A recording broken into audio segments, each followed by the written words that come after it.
Okay, I have 7 o'clock and 2 minutes. So we are going to start the meeting.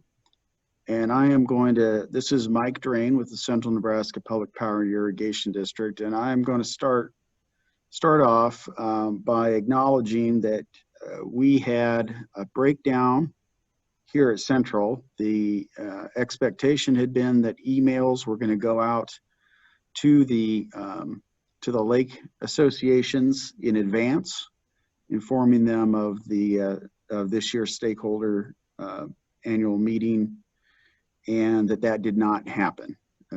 So in addition to tonight's meeting, we're going to be scheduling a repeat of this. So if you know of anyone who perhaps would have liked to have attended this meeting but was not able to because of the lack of notice, please let them know that we plan to schedule another one in the future. So still in this calendar year. We don't have a date for that set yet, and we will make sure that we do put the word for that meeting out in advance by email to all the lake associations. And but the meeting, if you watch tonight, should be the exact same information then that we will repeat for our other meeting. That being said, I do want to let you know our agenda for this meeting, and start right off by acknowledging that in the current world of COVID, we are conducting our annual meeting for the first time via Zoom. And so very shortly here, I will be explaining a little bit about how this Zoom meeting format is going to work. After that, I will talk about the purpose of this meeting. It's the same as it is in all of our annual stakeholder meetings that we have. We will be talking about the Land and Shoreline Management Plan, just highlighting a few of the key aspects. Also, then I will have Luke Ritz, who is our lead land administrator, talk briefly about reminders of what we have for permitting procedures.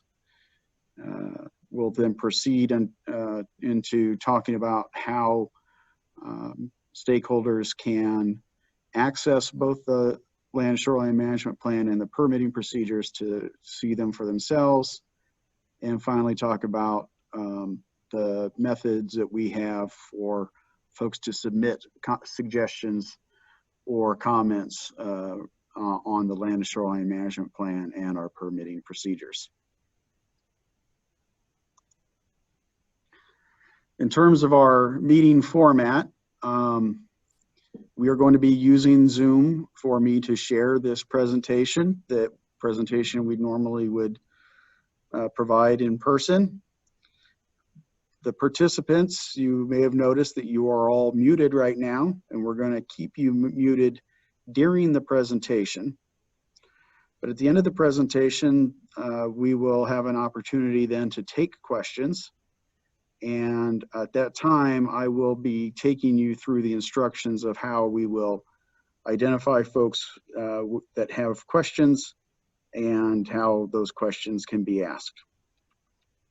I do want you to know this meeting is being recorded. Again, something that's just unique because we have this Zoom and there's this opportunity, and also because of the short notice, even though I'll be having a reschedule of this meeting, we intend to still see if there's a way that we can post the recording of this presentation onto our website so that there's more opportunities for folks to observe this.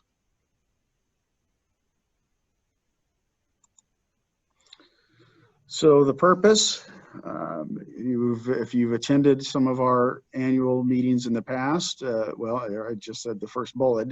This is an annual meeting that we hold once a year. It's for our stakeholders. We are going to be doing two things. We're going to be discussing the Land and Shoreline Management Plan.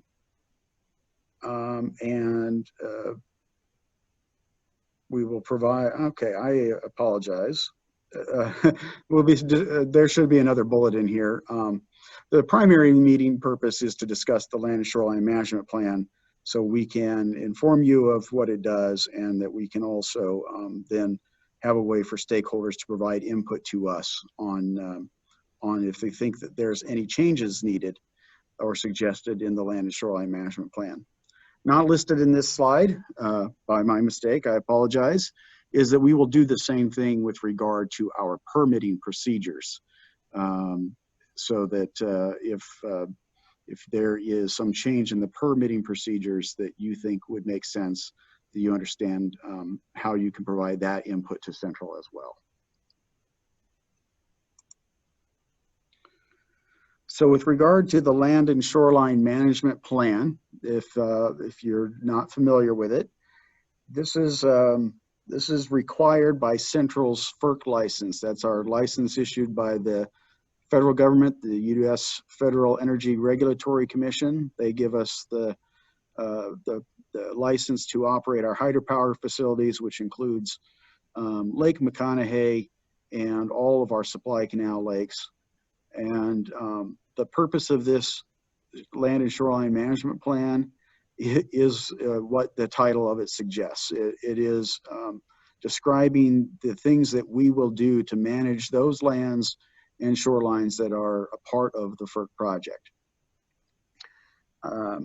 In this plan, we identify present and future wildlife, public recreation, residential, agricultural, and other uses. The plan is approved by FERC, and Central reviews the plan for possible changes every 6 years. In fact, 2021 would be our 6-year review period, so there's the possibility that we would be looking to do some revisions next year. And when we're reviewing the plan, we do consider comments or suggestions we receive from stakeholders through this annual meeting process. The Land and Shoreline Management Plan conducts its work in a few different ways, or it meets its purposes in a few different ways. The most significant is that we have land use classifications. So for all of the lands and shorelines throughout the hydroelectric project, we have identified lands as being either an A, B, or C classification, and those are then classifications of highest intensity or density private residential uses, to B being a middle level and C being the least intense of the private uses. For most tenants, most of our tenants are at places like Johnson Lake, the K cabin areas at Lake McConaughey, and Jeffrey and Plum Creek reservoirs. I believe, I'm certain on Johnson and McConaughey, and I believe it's also true of Jeffrey and Plum Creek, that most of those, if you're a tenant of Central, you are in an A classification. Besides the A, B, and C classifications, we have resource protection classifications. So these would be areas where there is a special, unique recreational resource, some environmental resources, something of an aesthetic value, or cultural resources that we are protecting. The cultural resources tend not to be identified publicly. Usually they are they're something that's kept confidential so that they can be preserved. But unique recreational areas might be some of our high intensity areas like Lake McConaughey. We protect also the camping areas at Gallagher Canyon. Examples of environmental protections would be the beaches at Lake McConaughey that we protect for terns and plovers, and also the areas on the supply canal where the bald eagles tend to perch in trees.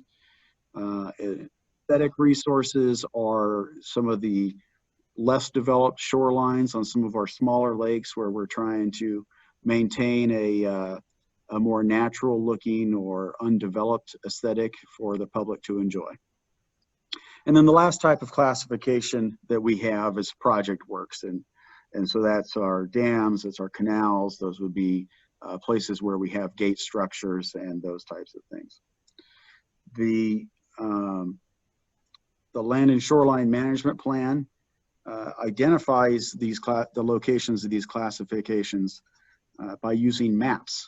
So when I show you later how you can access the Land and Shoreline Management Plan, there is a whole series of maps going through the entire project from Lake McConaughey down through the J2 hydropower plant, all along our supply canal, showing what classification there is on each piece of the project shoreline. Also in the Land and Shoreline Management Plan, we then identify those uses that are allowed within each type of classification. Depending on what classification exists, certain types of activities are allowed or not allowed in that type of area.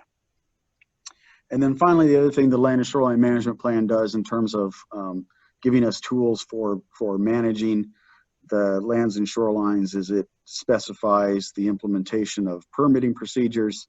That will be discussed a little bit later, but a lot of you, if you are tenants or subtenants of Central's, or if you're an adjacent landowner that puts things in Central's lakes, then you're probably quite familiar with the fact that permits are required from Central to do some of this work, and that stems from the from the Land and Shoreline Management Plan and the provision of permitting procedures. So I'm showing you now, I mentioned that the Land and Shoreline Management Plan includes land use classification maps. This is just an example of a map, so you know what you're looking at. This particular map is for Little Napple Lake, and if that is not a name that means anything to you, this is the last lake that is immediately upstream of the J2 hydropower plant. The J2 hydropower plant being the hydropower plant on the supply canal that we have. If some of you are familiar with our eagle viewing that we have in the wintertime, that's where that plant is. So in this map, as an example, you can see we have 3 land use classifications along the canal coming into the lake.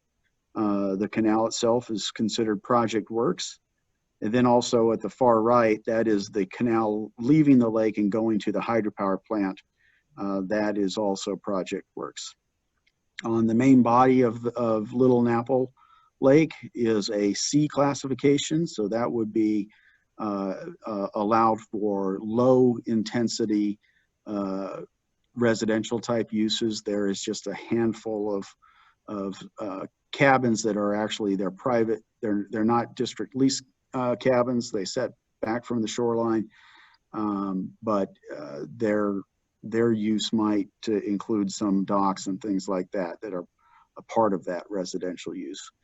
There is a finger of the lake extending to the south that is identified as a resource protection area, and you can see on the key there it says resource protection, and then it says what type of resource is being protected there.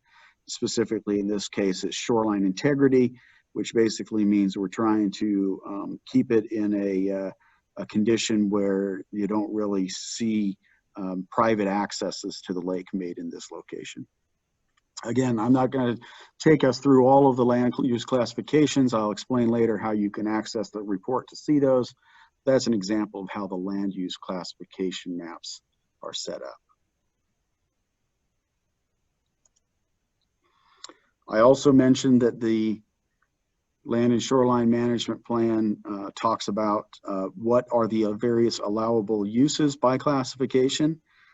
This is the top part of the allowable uses table that is in the plan. And so if you go to the plan, you'll see the table all the way through. This just shows the first 10 uses in this example slide. So you can see across the top, we identify whether we're talking about a private use or a public use that would take place inside of the particular classification.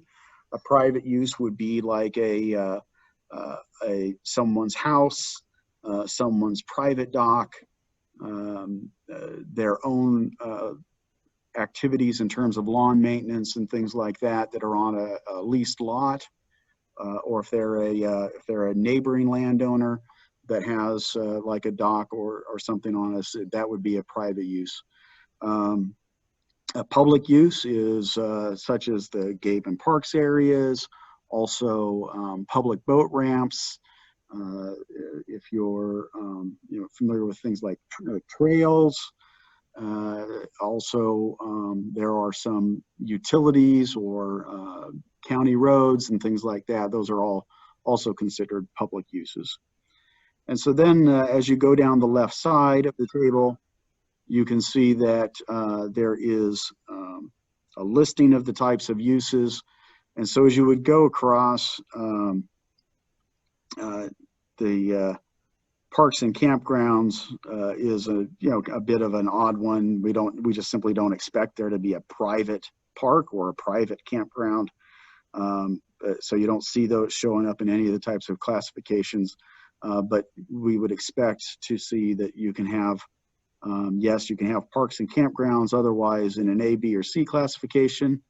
Again, for example, at Johnson Lake, Johnson Lake is an A area classification, but there are a couple of Game and Parks campgrounds located within that classification. And R means restricted. So again, in this example, there can be public parks and campgrounds in a resource protection zone or in a project works area, but the R means that there might be some restrictions in how that is set up because of the resource or the works we're trying to protect. I think ones that folks, probably most of the people on the call, if they're tenants out at our lakes or adjacent landowners out at our lakes, you can see lines 4, 5, 6, and 7 here. 8, actually quite a few of these might be the kinds of activities you're interested in. So there's buildings, so that would be like houses and garages. Accessory uses are things like air conditioners, heat pumps, fences, and those kinds of things. A waterside access facility would be like a dock. A shoreline access facility would be like the pathway that is leading to the dock. And if you look across those examples in terms of the private uses, you can see, for the most part, if you're in an A classification, you can do all of those types of things, subject to whatever the requirements are of the permitting procedures. You'd also notice, though, that, for example, buildings are not allowed right now in B and C classifications. So those would be generally have to be set back on private land. Accessory uses might be allowed in those, but they'd have to be restricted. But we do allow, again, shoreline facilities in those areas. So again, this is just an example of the part of the table. The full table is available in the Land and Shoreline Management Plan.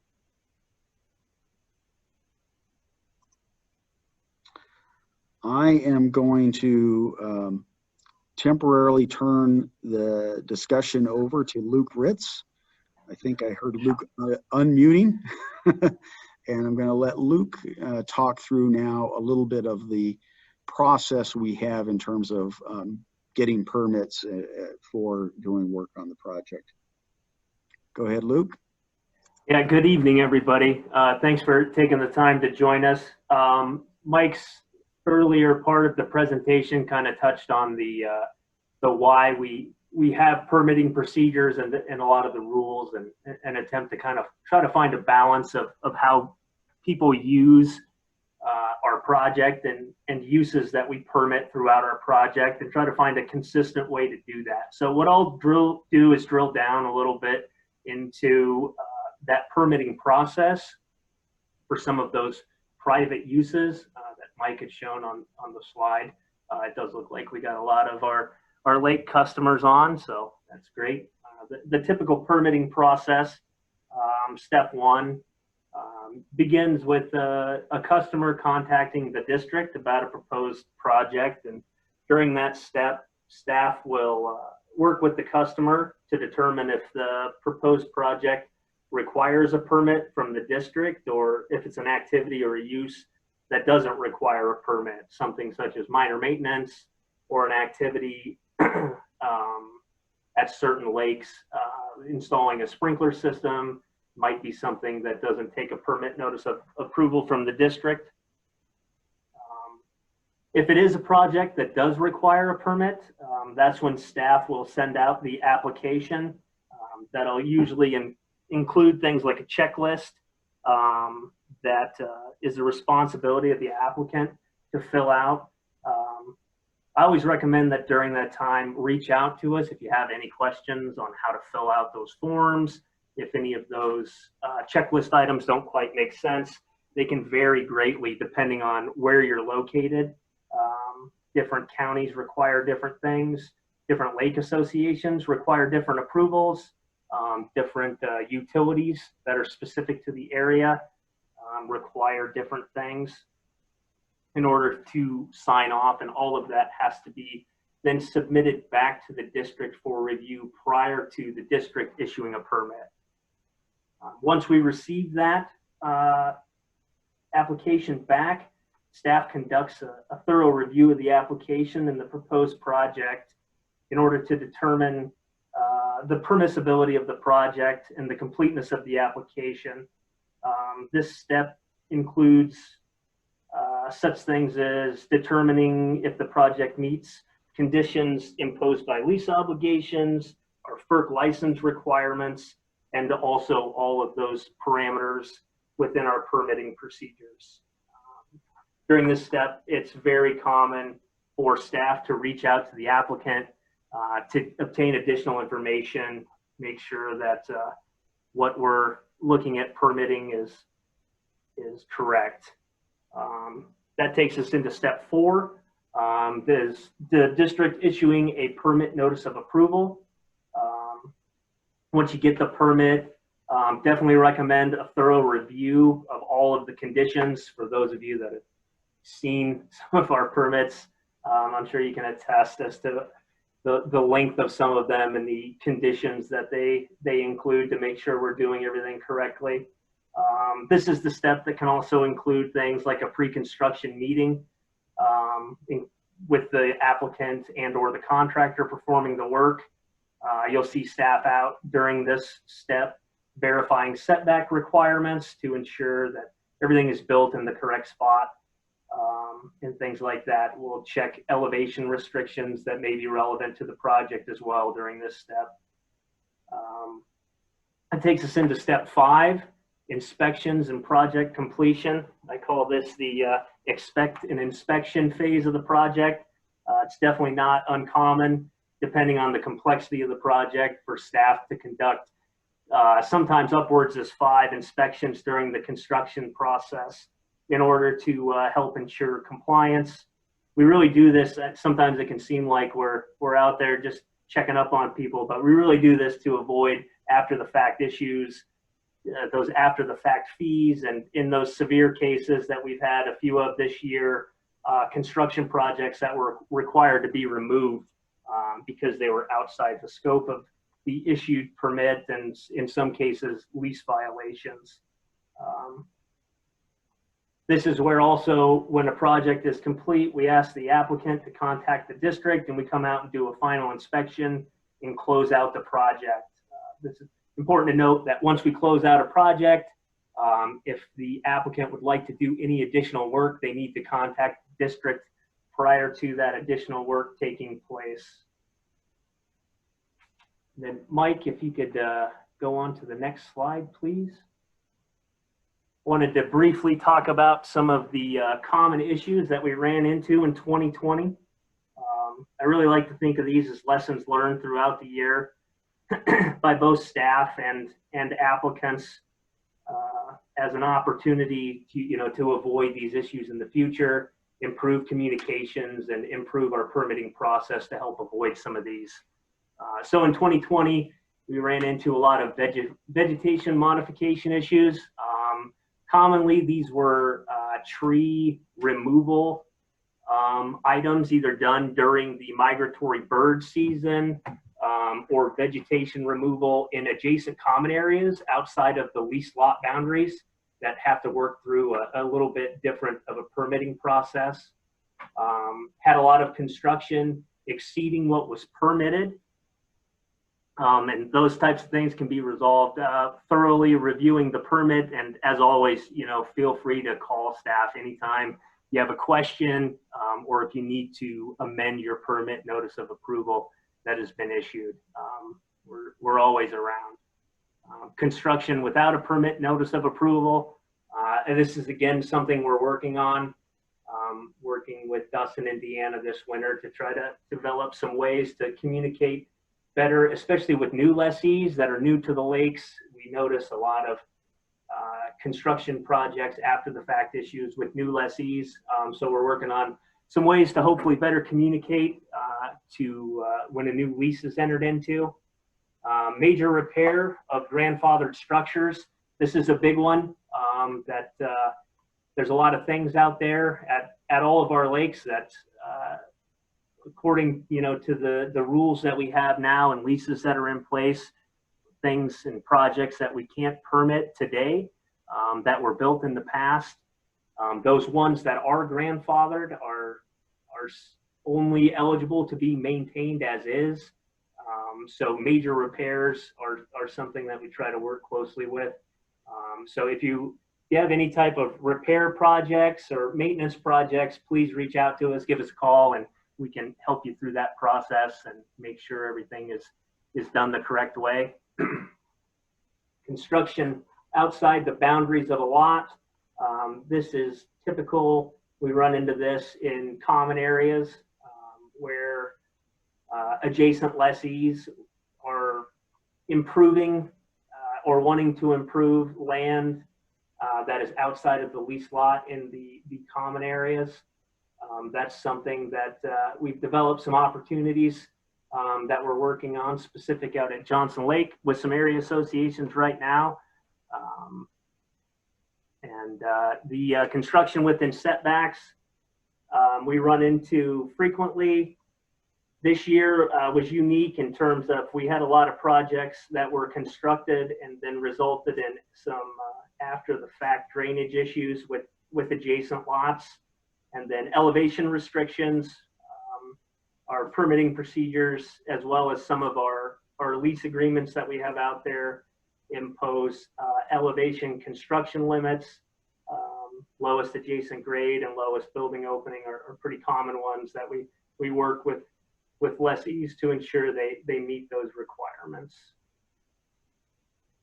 So with that, Mike, if you could go to the next slide, please. Our contact information is up there, and we can always put this is available on the website, and we can put it up at the end. The main takeaway is please always just give us a call. No matter how small the project is, we enjoy talking to people. It's part of what we do. We would rather work with everyone on the front end of a project and have it go smoothly than have to work through any after the fact issues on the back end. So feel free to give us a call anytime. Mike, I will turn it back over to you.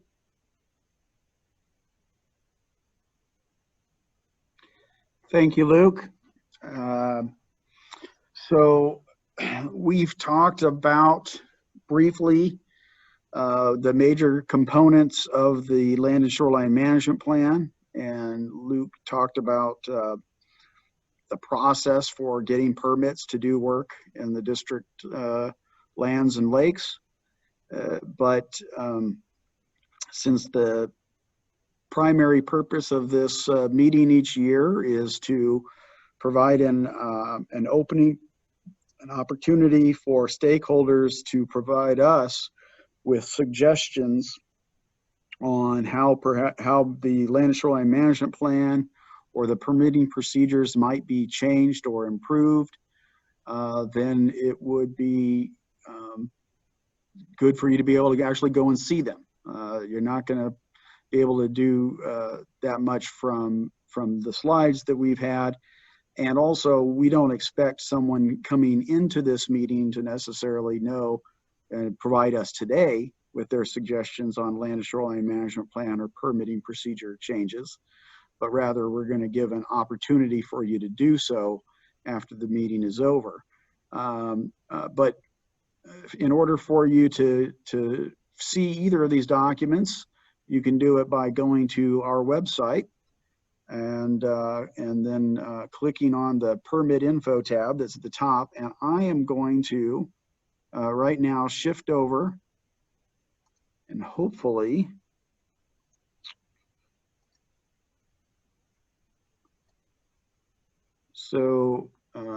you should now be seeing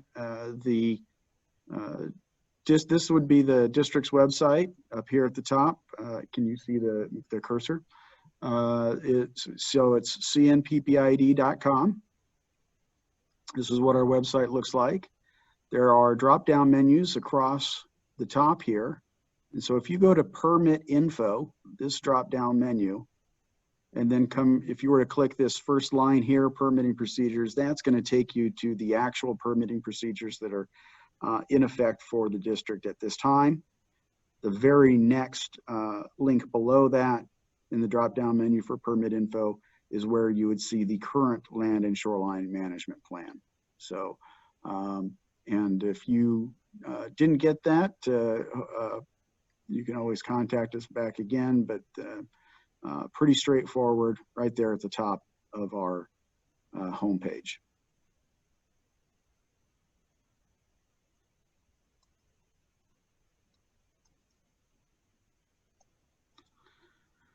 So that's how you find the land and shoreline management plan and permitting procedures.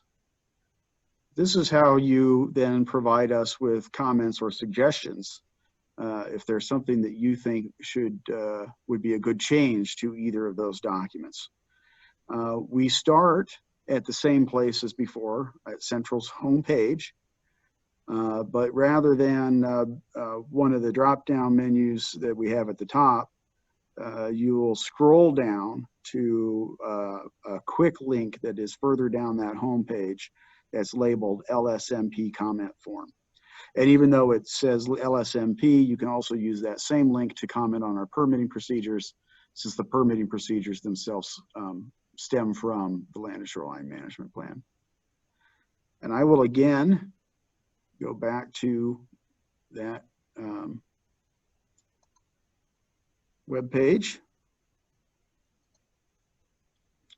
And so you can see, again, the web page here, but now I am going to scroll down. And as we scroll down here, you can see there is a quick links menu on the right-hand side. And as I continue to scroll down, right there is an LSMP comment form link.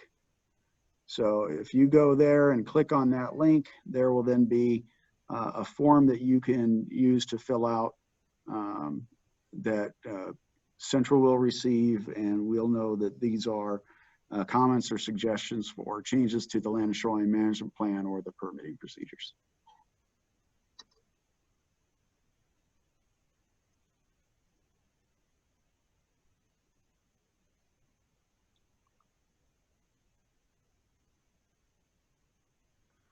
Now, one of the things that's not as easy to do here in Zoom as it is to do at a in-person meeting is to take the questions.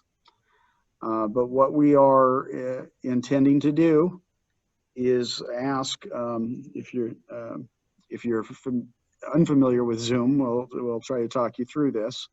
Within Zoom, there is an opportunity for you to raise your hand. The way you do that is if you're on the Zoom screen, there should be a place where you see a little icon that's labeled participants. If you click on that, a little list of the participants will show up. You don't need to find yourself in that list, but when you bring up that participants list, usually it pops up in Zoom on the right-hand side of your Zoom viewer. There are some selections across the bottom of that participants pane. One of them has a little picture of a hand and it says raise hand.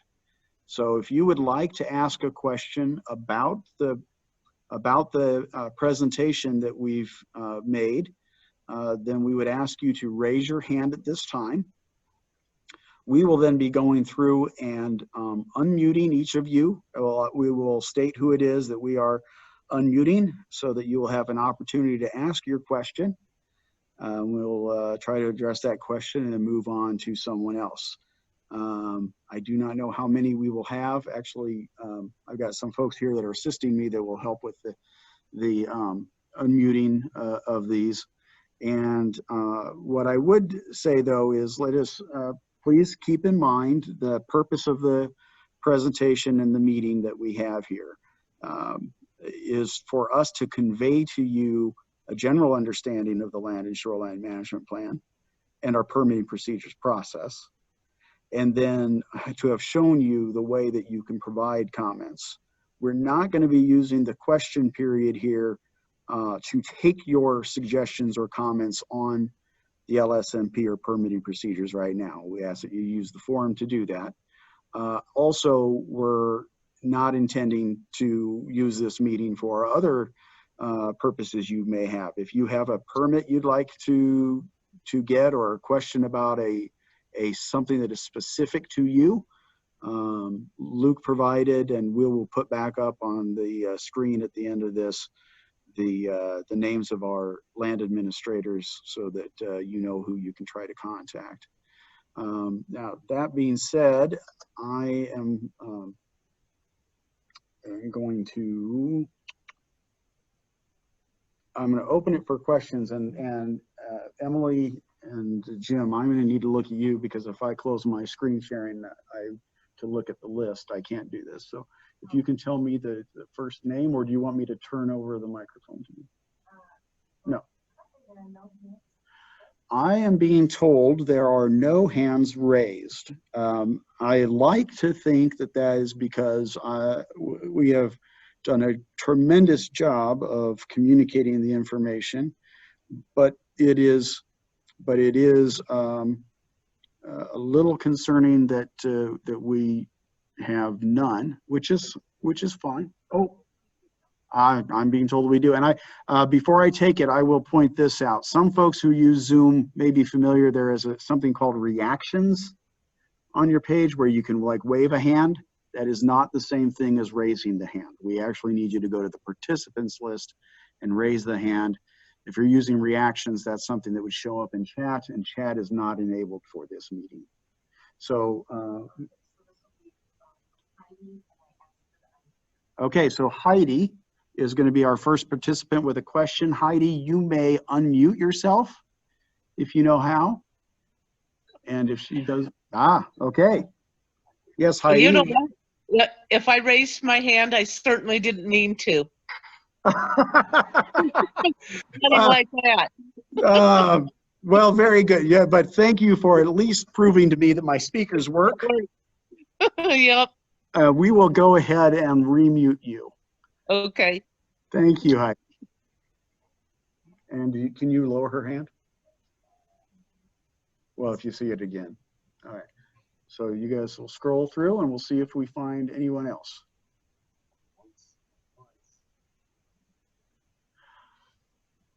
All right. We're having no questions being asked at this time. I believe that this is the last slide. I am going to page up here briefly to this slide. So if there's anybody who doesn't know who they need to contact with regard to permitting information, we have it there. We'll leave this slide up, which means I'll leave the Zoom link up for probably about 10 minutes. But I do appreciate everyone's time that was able to listen in on this. And I apologize again for the notice not having gotten out to the late tenants. And like I said, there will be another date here in 2020 where we will provide this same presentation a second time, but with greater notice to the lake association so that we can get the word out if there's anyone that didn't participate that would like to. And with that, I thank you and wish everyone well, and hope you have a good night.